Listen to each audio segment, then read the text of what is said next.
तोशा खाना, बुशरा बीबी, आपके वो जो एक जाली पर्दा किया हुआ है उसके अंदर जो हुकूमत पाकिस्तान के हार और हीरे छुपे हुए हैं वो निकालेंगे। बेशर्मी की इंतहा है। जिन लोगों ने गाड़ियों के पीछे लगाया हुआ था अमेरिका का नाम लिखकर कि हम कोई गुलाम तो नहीं, और अब अपने मुंह से बार बार कहते हैं ट्रंप जीतेगा तो वो हमें निकालेगा, और अब गाड़ियों पे लिखवा लें अमेरिका ट्रंप की तस्वीर लगा लें और नीचे लिख लें कि हम ही आपके गुलाम हैं। आप समझते हैं कि वफाकी हुकूमत के पास ऑप्शंस नहीं है, वफाकी हुकूमत के पास और कोई रास्ता नहीं है।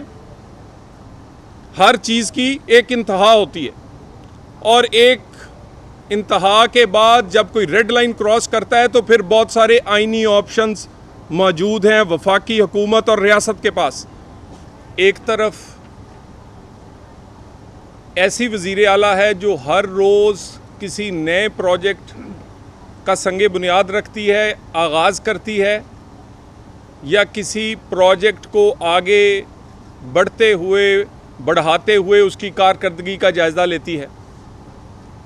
कभी ट्रैक्टर चलाकर किसान के साथ, कभी धीरानी प्रोग्राम करके उन लोगों के और उन बच्चियों के सर पे हाथ रखती है जिनका कोई पुरसाने हाल नहीं।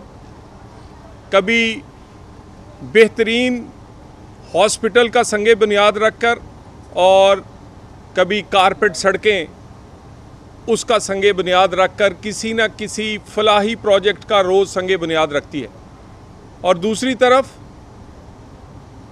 वो वज़ीर आला जो तब्दीली के नाम पर मुंतखब हुए और पिछले 8 महीने से कोई एक प्रोजेक्ट, कोई एक काम ऐसा जो किसी आम आदमी के लिए या केपीके के लोगों के लिए किया गया हो नज़र नहीं आएगा। कभी धमकी, कभी धौंस, कभी धरना, कभी जलसा, कभी तहरीक, रोज़ आप यही देखेंगे। केपीके के लोग दहशतगर्दी का शिकार है। केपीके के लोग सेहत की सहूलतें ना होने की वजह से बहुत ज़्यादा पंजाब और कुछ इस्लामाबाद के हॉस्पिटलों में आने पर मजबूर हैं। केपीके में कोई धीरानी प्रोग्राम नहीं। किसी किसान के लिए ग्रीन ट्रैक्टर या किसी ऐसे आदमी के लिए जो बिजली का बिल नहीं दे सकता उसके लिए सोलर का प्रोजेक्ट नहीं है।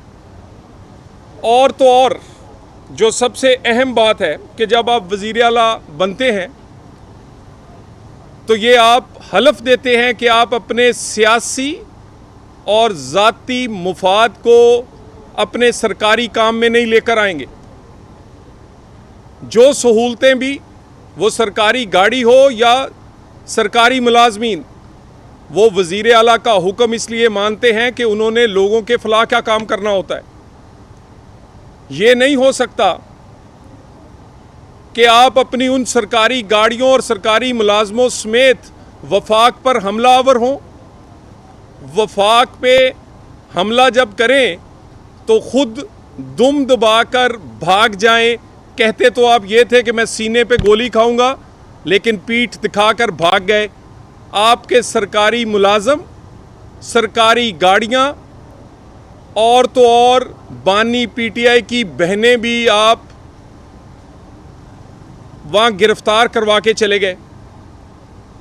और उसके बाद ये जो सरकारी मुलाजम या मुजाहिरीन गिरफ्तार हुए, जो चढ़ाई वज़ीर आला केपीके ने की, उससे ना सिर्फ बेशुमार नुकसान हुआ बल्कि वहाँ पर एक सिपाही जो अपनी ड्यूटी कर रहा था, पुलिस कांस्टेबल, वो भी शहीद हुआ। जिन लोगों ने शहीद किया, जिन लोगों ने तशद्दुद किया, जो गिरफ्तार हुए, उनको जब ज़मानत मिली तो केपीके हाउस में उनको हार पहनाए गए, उनके लिए इनाम का ऐलान किया गया, छुट्टियां दी गई, और उनकी हौसला अफजाई के लिए कहा गया कि आपको 1 स्टेप प्रमोशन दी जाएगी। यानी आपका रवैया ये होगा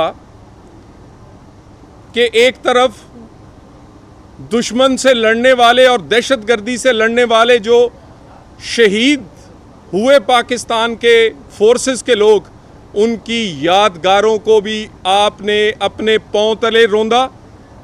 और जिन लोगों ने पुलिस कांस्टेबल शहीद किया, इस्लामाबाद में तोड़ फोड़ की, उन लोगों को आप हीरो बना रहे हैं। करना क्या चाहते हैं? क्या मैसेज देना चाहते हैं? और आप समझते हैं कि वफाकी हुकूमत के पास ऑप्शंस नहीं है, वफाकी हुकूमत के पास और कोई रास्ता नहीं है। हर चीज़ की एक इंतहा होती है, और एक इंतहा के बाद जब कोई रेड लाइन क्रॉस करता है तो फिर बहुत सारे आईनी ऑप्शंस मौजूद हैं वफाकी हुकूमत और रियासत के पास।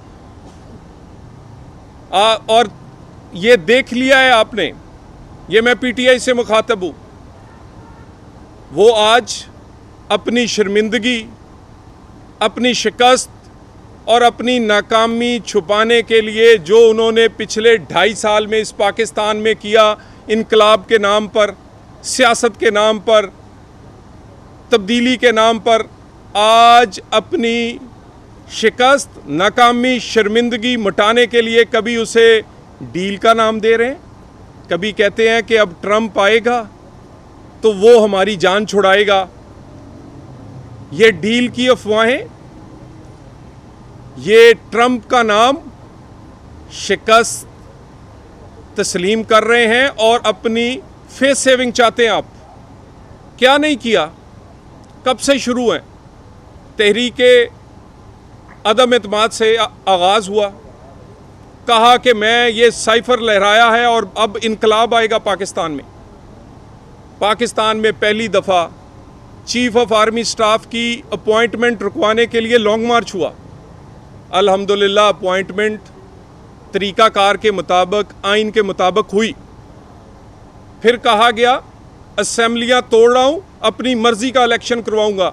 इलेक्शन आपकी मर्ज़ी से नहीं, आइन की मर्ज़ी से और मुकर्ररा वक़्त पर हुआ।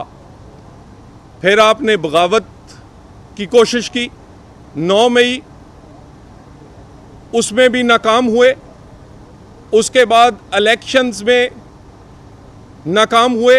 इलेक्शंस के रिज़ल्ट को ना तस्लीम करके हुकूमत बनने से रोकने में नाकाम हुए। SCO कॉन्फ्रेंस को रोकने के लिए जो कुछ किया उसमें नाकाम हुए। 26वीं आईनी तरमीम को कहते थे रेड लाइन है। 26वीं आईनी तरमीम भी हुई और कहते थे फ़लाँ चीफ जस्टिस नहीं होगा तो ये मुल्क नहीं चलने देंगे। और अगले दिन जब आइन के तहत बनाए गए चीफ जस्टिस साहब का हलफ था तो वज़ीर आला KP के अभी कुर्सियां नहीं लगी थी ऐवान सदर में, 1.25 घंटा पहले आकर उधर इंतज़ार कर रहे थे। ये आपका करैक्टर है। लोगों को आप कहते कुछ हैं, करते कुछ हैं।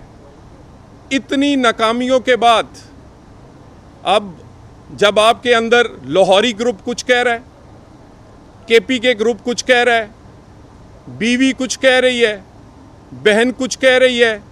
बहन चाहती है मेरा कब्ज़ा हो, बीवी चाहती है मेरा कब्ज़ा रहना चाहिए, क्योंकि फिर कहीं बारी आ जाए तो तोशा खाना खाने में मज़ा ही बड़ा है। और बहन कहती है भी हमारा भी हिस्सा है। लाहौरी ग्रुप कहता है नहीं हमारी चलेगी। KP के ग्रुप कहता है नहीं भाई, असेंबली में हम हैं, हुकूमत हमारी है, हमारी चलेगी। अपनी टूट फूट को, अपनी इस सूरत हाल को छुपाने के लिए कभी कहते हैं डील हो गई, कभी कहते हैं ढील हमें मिल गई, और तो और बेशर्मी की इंतहा है।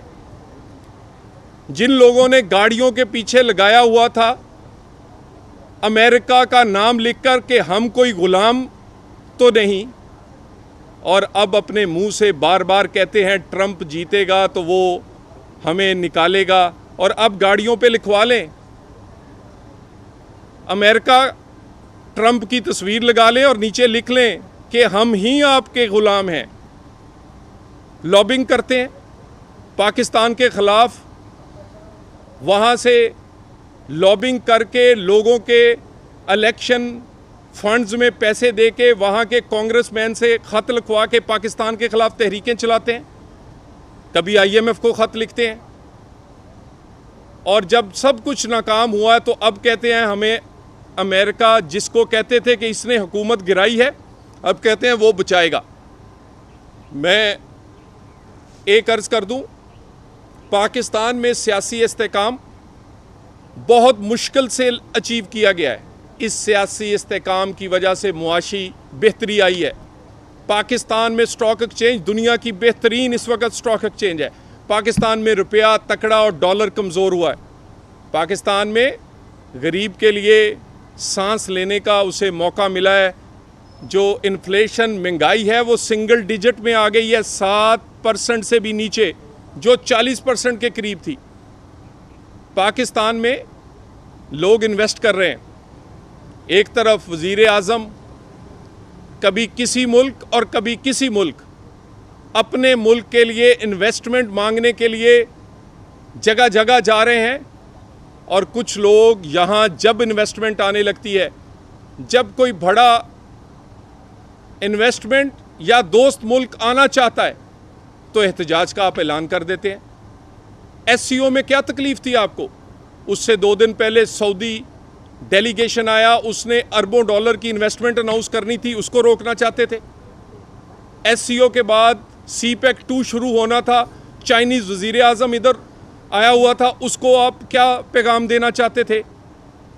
और ये जो सियासी इस्तेकाम है, और पाकिस्तान में पाकिस्तान की इकॉनमी, गरीब का चूल्हा चलना शुरू हुआ है, इसको रुकने नहीं देंगे। इस सियासी इस्तेकाम की बहुत बड़ी कॉस्ट पाकिस्तान पेश कर चुका है। इसकी बहुत बड़ी कीमत पाकिस्तान के आम लोग, 24 करोड़ लोग, और ख़ुसूसन हमारे वो मेहनतकश और मज़दूर पे कर चुके हैं। लोग आज भी बिजली, गैस के बिल हों या आम ज़िंदगी, उनके लिए गुजारना मुश्किल है। अगर उनके हालात बेहतर होने लगे हैं, अगर एनर्जी की प्राइस नीचे आ रही है, अगर पेट्रोल या बिजली की कीमतों को नीचे लाने की हुकूमत कोशिश कर रही है, अगर पाकिस्तान में डॉलर कंट्रोल की वजह से और पंजाब में ख़ुसूसन जितने की रोटी थी उससे 10 रुपये कम पे आज भी 13, 14, 15 रुपये पे मिल रही है, और दूसरे सूबों में 25 पे, तो ये सारी चीज़ें आपको तकलीफ़ किस बात की है? स्टॉक एक्सचेंज की बेहतरी की, रुपए के मजबूत होने की, महंगाई में कमी की, पंजाब और वफाकी हुकूमत के उन इक़दामात की जिनका तल्लुक़ डायरेक्टली आम आदमी से है।